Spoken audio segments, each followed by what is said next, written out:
അപ്പോൾ greater Cochin development അതോറിറ്റിയുടെ chairman മുൻ MP ശ്രീ K. ചന്ദ്രൻപിള്ള കുറച്ച് നേരം മുമ്പ് എന്നെ ഫോണിൽ വിളിച്ചിരുന്നു.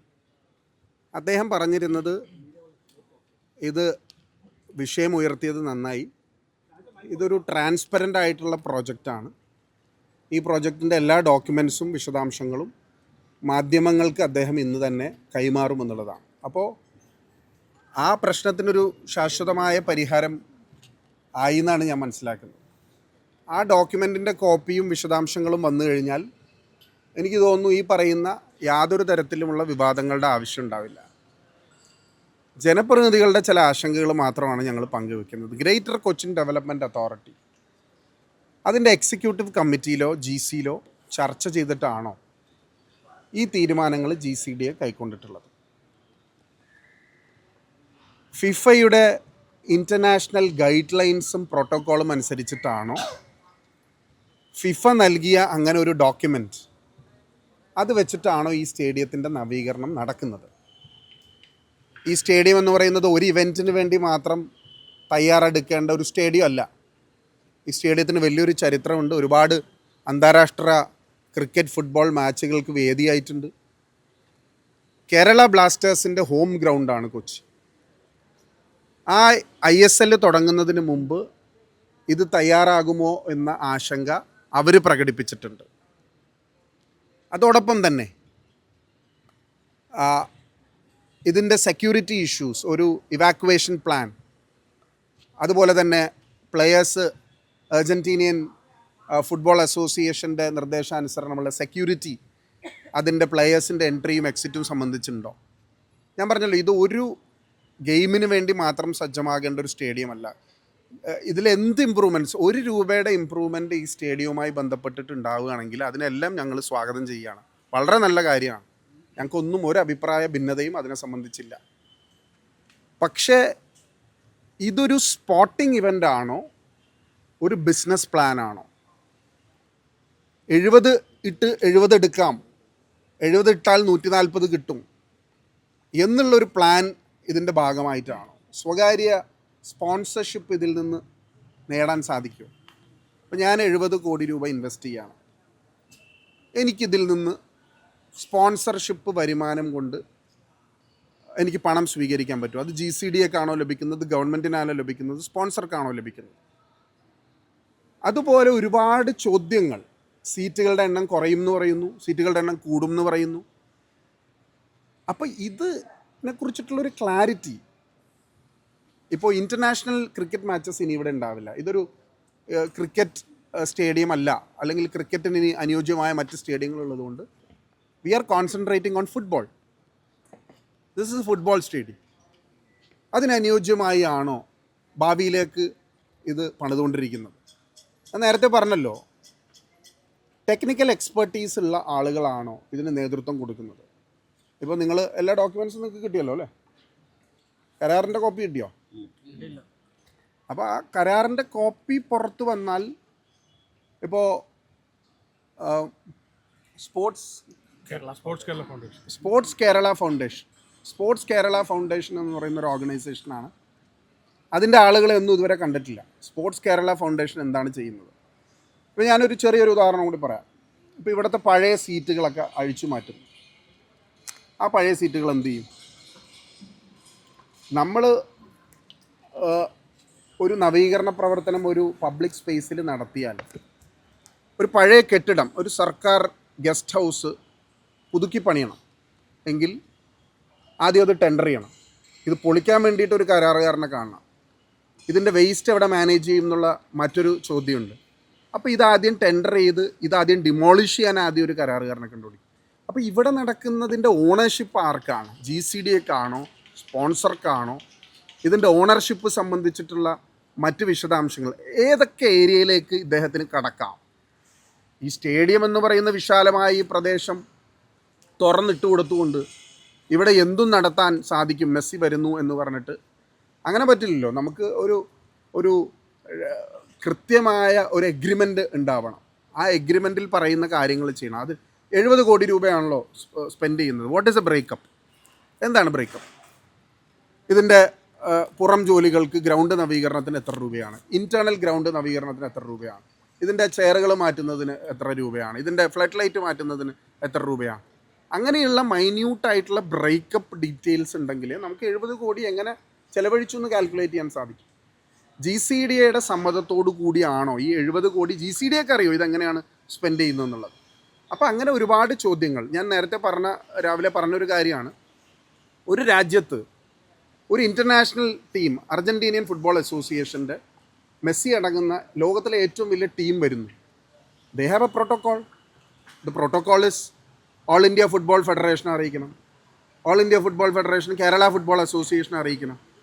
അങ്ങനെയുള്ള ഒരു സെറ്റ് ഓഫ് പ്രോട്ടോക്കോൾസിൻ്റെ വയലേഷൻ കൂടിയാണ്. അവരാരും അറിഞ്ഞിട്ടില്ല. ഞാൻ നവാസ് മീരാനുമായിട്ട് സംസാരിച്ചതാണ്, കേരള ഫുട്ബോൾ അസോസിയേഷൻ്റെ പ്രസിഡന്റ്.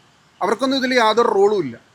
അപ്പോൾ ദുരൂഹതകൾ ഞാൻ നേരത്തെ പറഞ്ഞതുപോലെ അത് ഒരു അകലുന്ന സാഹചര്യമില്ല. അപ്പോൾ മെസ്സി വരുന്നില്ല എങ്കിലും എനിക്ക് ഈ റിട്ടേൺസ് വേണ്ട, 70 കോടി രൂപ എനിക്ക് വേണ്ട, ഞാനത് ആ നഷ്ടം സഹിക്കാൻ തയ്യാറാണ് ഒരു ലാർജർ കോസിന് വേണ്ടി. അപ്പം നാളെ വേറൊരാൾ വരികയാണ്, നാളെ വേറൊരാൾ വന്നിട്ട് പറഞ്ഞു ഞങ്ങൾ വേറൊരു ഇവൻ്റ് ഇവിടെ നടത്തുകയാണ്, അതിനനുസൃതമായി സ്റ്റേഡിയം മോഡിഫിക്കേഷൻ നടത്തണം, അപ്പോൾ അതിനെനിക്ക് അനുമതി തരൂ. അപ്പോൾ ഇതിനൊരു ടേംസ് ആൻഡ് കണ്ടീഷൻസും ഉണ്ട്, അതിൻ്റെ വയലേഷനും ഉണ്ട്. എന്തെങ്കിലും ഒരു ക്ലോസ് വയലേറ്റ് ചെയ്താൽ the sole responsibility should be owned by somebody. ആരാണ് ഇതിൻ്റെ ഉത്തരവാദി? ഇവിടെ എന്തെങ്കിലും സംഭവിച്ചാൽ, ഇപ്പോൾ ഉമാ തോമസിൻ്റെ കാര്യം പറഞ്ഞ പോലെ ഇവിടെ നിന്ന് നിലത്തേക്ക് വീണു, ഇതേവരെ ആരും റെസ്പോൺസിബിലിറ്റി ഏറ്റെടുത്തിട്ടില്ല.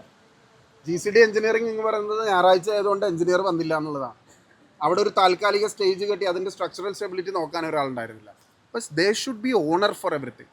ഈ സ്റ്റേഡിയത്തിൻ്റെ ഓണർഷിപ്പ് ഗ്രേറ്റർ കൊച്ചിൻ ഡെവലപ്മെൻറ്റ് അതോറിറ്റിക്കാണ്. ഗ്രേറ്റർ കൊച്ചിൻ ഡെവലപ്മെൻറ്റ് അതോറിറ്റി ആണോ നാളെ ഇതിൻ്റെ ലയബിൾ ആയിട്ടുള്ള റെസ്പോൺസിബിൾ ആയിട്ടുള്ള ആൾ ആയിട്ട് വരുന്നത്? അല്ലെങ്കിൽ ഈ പറയുന്ന സ്പോൺസർ ആയിരിക്കും.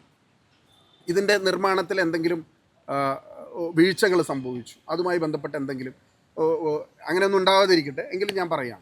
അപ്പോൾ ഇതിനെക്കുറിച്ച് ഒരു ടേംസ് ആൻഡ് കണ്ടീഷൻസിനെ കുറിച്ചിട്ടുള്ള കൃത്യമായി പറയുന്ന കേരള സ്പോർട്സ് ഫെഡറേഷൻ അതുപോലുള്ള ഓർഗനൈസേഷൻസിന് റിട്ടേൺ ആയിട്ടുള്ള എന്തെങ്കിലും പേപ്പേഴ്സ് ഉണ്ടോ, ഡോക്യുമെൻറ്റ്സ് ഉണ്ടോ, അതൊക്കെ പരിശോധിക്കണം. ഞങ്ങളിപ്പോൾ വിചാരിക്കുന്നത് 4 മണിയോടുകൂടി ഇതെല്ലാം അവസാനിക്കും. കാരണം GCDA പറഞ്ഞിരിക്കുന്നത്, ചെയർമാൻ പറഞ്ഞിരിക്കുന്നത് അതെല്ലാം ട്രാൻസ്പെറൻ്റ് ആണ്, അതെല്ലാം നിങ്ങൾക്ക് കൈമാറും എന്നുള്ളതാണ് പറഞ്ഞിട്ടുള്ളത്. പക്ഷേ ഇതുവരെ നമുക്ക് ആരും ഒന്നും കൈമാറിയിട്ടില്ല.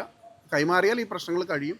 അതിലെ കൃത്യമായ റൂൾസ് ആൻഡ് റെഗുലേഷൻസ് എഴുതിയിട്ടുണ്ടാവും എന്ന് ഞാൻ കരുതുകയാണ്. ഈ സ്പോർട്സ് കേരള ഫൗണ്ടേഷൻ വഴിയാണ് കരാർ സ്പോൺസർഷിപ്പ് കൊടുക്കുന്നതാണ് അവർ പറഞ്ഞിരിക്കുന്നത്. GCDA അങ്ങനെയാണ് ഇപ്പോൾ സംസാരിച്ച് പറഞ്ഞിരിക്കുന്നത്. അപ്പോൾ എന്നാൽ പോലും ഈ GCDAക്ക് ഉത്തരവാദിത്തം ഒഴിഞ്ഞു മാറാൻ പറ്റുമോ? ഞാൻ വീണ്ടും പറയുന്നു, ഓണർഷിപ്പ് GCDAക്കാണ്, വരുമാനം GCDAക്കാണ്. ഈ സ്റ്റേഡിയത്തിൽ നടക്കുന്ന എല്ലാ സ്പോർട്ടിംഗ് ഇവൻറ്റ്സും നോൺ സ്പോർട്ടിംഗ് ഇവൻറ്റ്സിനും എല്ലാം പണം ലഭിക്കുന്നത് GCDAക്കാണ്. ഇതിൻ്റെ മെയിൻ്റനൻസ് നടത്തുന്നത് അവരാണ്. ഇതിൻ്റെ കടകളുടെ വാടക ലഭിക്കുന്നത് അവർക്കാണ്. അവർക്കെങ്ങനെ ഇതിൻ്റെ റെസ്പോൺസിബിലിറ്റിയിൽ നിന്ന് ഒഴിഞ്ഞു മാറാൻ സാധിക്കും? ഞാൻ പറയുന്നത് ഒരു റാമ്പ് പണിയാണ്, ഇതിൻ്റെ പേരിൽ ഇതിൻ്റെ നടുക്കോട്ട് ഒരു റാമ്പ് പണിയാണ്, അത് പറ്റുമോ? അല്ലെങ്കിൽ ഇവിടെ ഏതെങ്കിലും അടച്ചു കെട്ടിയിട്ടു, അത് പറ്റുമോ? അത് GCDA has an engineering wing. GCDAയിൽ 250 സ്റ്റാഫുണ്ട്. അവരെന്താ ചെയ്യണേ? അവർക്കെല്ലാം they are all responsible for this. അങ്ങനെ ഒരു കാര്യം പറഞ്ഞ് ഒരു ഫെഡറേഷൻ ഞങ്ങൾ ഏൽപ്പിച്ചു. അതാണ് ഞാൻ പറഞ്ഞത്. ഇതിൽ ബ്ലാക്ക് ആൻഡ് വൈറ്റ് എന്ന് പറയുന്നത് ഈ പേപ്പർ കാണുമ്പോൾ മനസ്സിലാവും. Who is responsible for what. സർക്കാരിന് ഇതിനകത്ത് എന്ത് റോളുണ്ടെന്നാണ്? മന്ത്രി സ്ഥിരം ഇവിടെ വരുന്നുണ്ട്. പക്ഷേ ഇവിടുത്തെ ലോക്കൽ ഈ 2 ജനപ്രതിനിധികൾ ഇവിടുത്തെ MLAമാരാണ്. മന്ത്രി ഇവിടെ വരുമ്പോൾ മന്ത്രി ഒരു സാമാന്യ മര്യാദ എന്ന് പറയുന്നത് ഇവിടുത്തെ MLAമാരെ അറിയിക്കുക എന്നുള്ളതാണല്ലോ. ഞാൻ നിങ്ങളുടെ മണ്ഡലത്തിൽ വരുന്നുണ്ട്, അവിടെ ഒരു ഇൻ്റർനാഷണൽ ഇവൻറ്റ് വരുന്നുണ്ട്, അത് ഇന്ന കാര്യങ്ങളൊക്കെ ആണ്. ഇതൊക്കെ എന്തിനാണ് ഒളിച്ചു വെക്കുന്നതെന്നേ? ഇതൊക്കെ വളരെ സുതാര്യമായ കാര്യങ്ങളാണെങ്കിൽ അത് തുറന്നു പറഞ്ഞാൽ പോരെ. മന്ത്രി ഇങ്ങനെ വരുന്നു, ഒരു ദിവസം വരുന്നു, റീലിടുന്നു, റീൽ ഷൂട്ട് ചെയ്യുന്നു, എന്നിട്ട് അത് പോസ്റ്റ് ചെയ്യുന്നു. ഇത് കഴിഞ്ഞാൽ മന്ത്രിയുടെ ഉത്തരവാദിത്തം കഴിഞ്ഞോ? ഇത് വളരെ കൃത്യമായ ഉത്തരവാദിത്തം അവരെല്ലാം ഏറ്റെടുക്കണം. അവർ പറയുന്ന കാര്യങ്ങൾ ഒന്നും ഇതുവരെ നടന്നിട്ടില്ല. എനിക്കറിയാം, എൻ്റെ ഒരു ലിമിറ്റഡ് നോളജ് എന്ന് പറയുന്നത് വേൾഡ് കപ്പ് വരാൻ പോവുകയാണ്. ഈ വേൾഡ് കപ്പ് വരാൻ പോകുന്ന സീസണിൽ അർജൻറ്റീന പോലുള്ള ഒരു രാജ്യം, അവരുടെ ഫുട്ബോൾ അസോസിയേഷൻ അവരിങ്ങോട്ട് വരൂ, എനിക്കറിയില്ല. ഇത് ചില ആളുകൾ ഈ സംഭവങ്ങളൊക്കെ ഉണ്ടായപ്പോൾ എന്നോട് ചോദിച്ചൊരു ചോദ്യമാണ്. ഇനിയിപ്പോൾ അടുത്ത വിൻഡോ എന്ന് പറയുന്നത്, വിൻഡോ എപ്പോഴാന്ന് പറഞ്ഞിട്ടില്ല. അല്ല, ഞാൻ പറഞ്ഞത് വേൾഡ് കപ്പ് അതിൻ്റെ തൊട്ടടുത്താണ്. അതിന് മുമ്പ് അങ്ങനെ ഒരു ഇൻ്റർനാഷണൽ ടൂറിന് അവർ തയ്യാറാകുമോ? വളരെ നല്ല കാര്യമാണ്. We are expecting Messi. Kerala മുഴുവൻ കാത്തിരിക്കുകയാണ്. കേരളമല്ല, ഇന്ത്യ മുഴുവൻ കാത്തിരിക്കുകയാണ്. ഫുട്ബോൾ ആരാധകർ കാത്തിരിക്കുകയാണ്. നമ്മളെല്ലാം അതിന് തയ്യാറെടുത്തുകൊണ്ടിരിക്കുകയാണ്. ഞങ്ങളുടെ എല്ലാം പൂർണ്ണ പിന്തുണ ഇതിൻ്റെ എല്ലാ പ്രവർത്തനങ്ങൾക്കും ഉണ്ടാകും. പക്ഷേ ദർ ഷുഡ് ബി ക്ലാരിറ്റി. ഞങ്ങൾ വീണ്ടും ആവശ്യപ്പെടുന്ന പ്രധാനപ്പെട്ട കാര്യം, അതായത് ഇപ്പോൾ ഇവർ പറയുന്നത് ഈ ഫിഫയുമായി ബന്ധപ്പെട്ട് അതിന്റെ മാറിയ റൂൾ അറിയില്ലായിരുന്നു, അതുകൊണ്ടാണ് ഈ മത്സരം നഷ്ടപ്പെട്ടതെന്ന് പറയുന്നുണ്ട്. അപ്പോൾ ഒരു സർക്കാർ സംവിധാനത്തിൽ ഞാൻ പറയുന്നത് ഒരു അന്താരാഷ്ട്ര മാച്ച് ഒരു സ്റ്റേഡിയത്തിൽ മണപ്പുറത്ത് നടക്കുന്ന സെവൻസ് ഫുട്ബോൾ ടൂർണമെൻറ്റിൽ ഇതിനേക്കാളും നിലവാരം ഉണ്ടാവുമല്ലോ. ഫിഫയുടെ റൂള് മാറിയത് അറിഞ്ഞിട്ടില്ല എന്ന് പറയുന്നത്. ഇപ്പോൾ അംബേദ്കർ സ്റ്റേഡിയത്തിൽ ഫിഫ സൈസ് ആൻഡ് സ്റ്റാൻഡേർഡിലാണ് ഞങ്ങൾ അന്ന് GCDAയുടെ ഓണർഷിപ്പിലുള്ള സ്ഥലം അംബേദ്കർ സ്റ്റേഡിയത്തിൽ കേരള ഫുട്ബോൾ അസോസിയേഷനും അവരും കൂടി ഇരുന്ന് തീരുമാനിച്ച് ഫിഫ 5 കോടി രൂപ മുടക്കിയിട്ട് ഒരു അന്താരാഷ്ട്ര നിലവാരത്തിലുള്ള സൈസ് ആൻഡ് സ്റ്റാൻഡേർഡ്സിൽ ഒരു ടർഫ് കൊണ്ടുവന്നു. അവർ വളരെ കൃത്യമാണ്. അവരുടെ റൂൾ ബുക്ക് വളരെ കൃത്യമാണ്. അത് ഓരോ ദിവസം മാറുന്ന റൂൾ ബുക്കല്ല. അങ്ങനെ മാറിയാൽ തന്നെ ഈ ഒരു ഇവൻറ്റിന് ഇത്രയും കോമ്പറ്റൻസ് നമുക്കുള്ളൂ. മാറിയ റൂൾ അറിയാനുള്ള കേപ്പബിലിറ്റി നമുക്കില്ലെങ്കിൽ പിന്നെ നമ്മൾ എന്തിനാ ഈ പരിപാടിയും പറഞ്ഞ് നടക്കുന്നത്? ആര് വരും എന്ന് പറഞ്ഞവിടെ? ഹോം അപ്ലയൻസ് വാങ്ങാൻ ഒരിടത്ത്, ക്രോക്കറി വാങ്ങാൻ വേറൊരിടത്ത്, ഗാഡ്ജറ്റ്സ് വാങ്ങാൻ വേറെ എവിടെയോ ഒരിടത്ത്. അതെ, എന്തിനെങ്ങനെ പലയിടത്തും ഓടണം? മൈജി ഫ്യൂച്ചർ ഉണ്ടല്ലോ. മൊബൈൽ ഫോൺ മുതൽ ഹോം അപ്ലയൻസസ് വരെ എല്ലാം ഒരിടത്ത്. ഏറ്റവും കുറഞ്ഞ EMI. അങ്ങനെയാണെങ്കിൽ ഏറ്റവും കുറഞ്ഞ വില. ആഹാ, എന്നാ ഏറ്റവും കൂടുതൽ ഓഫറുകൾ. മൈജി ഫ്യൂച്ചർ.